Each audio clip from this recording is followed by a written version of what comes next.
Hello my lovelies, welcome to my new series of videos. I'm calling it Miraculous Mondays, and it's all about just sharing some information, tips to uphold and uplift each other. So if you have any spiritual type questions, let me know, or any practical questions, and I'll see what answers my guides give. Oh, look at that beautiful jacaranda tree. So today I felt called to talk to you about overwhelm.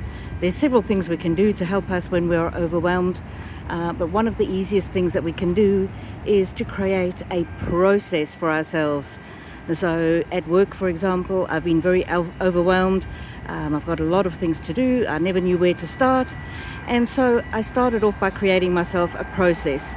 What is the first thing that I can do when I get to work that's going to put me in the mood for work? It's going to create almost an entry point for me to get started on my work. And so I decided I wanted to do something that would uplift me, make me feel better. And this is actually, if you can give yourself a dopamine hit before you start doing something that you've been putting off, that can help as well. So things that you can do is you can have a particular playlist when you tidy the house or whatever it is. So I made myself a process checklist. And so the first thing on my checklist for work is to start with my playlist. My playlist starts with Amazing Grace, and it makes me feel grateful for the day and for God and Spirit and angels. And then my next thing is open one email and reply to it. That's my next thing on the checklist. And I've got a few other things as well, but this works really well for me. And if I get distracted, I've now got a place where I write down any distracting thought that's come into my mind. And if I get distracted, I just go back to my checklist. And so once I've done my one video, my one email, before I even start that, I add one or two things that I want to do that day. I don't have a massive to-do list because then that's very daunting.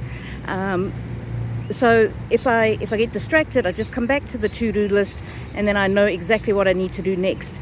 So all of this takes off the cognitive load of thinking about what is the next thing that I need to do on my list, because as I complete one thing, I always have one or two things just on the list, so that when I've completed this current one, I know what my next one is that I need to start with.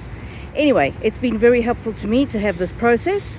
Let me know what you do to help yourself stop procrastinating and just getting on with it, making a start, especially of something that you're not, or maybe you've been putting off or you're finding difficult. Let us know in the comments so that we can share and help each other. Sending you love and blessings, and may the angels walk with you now and always.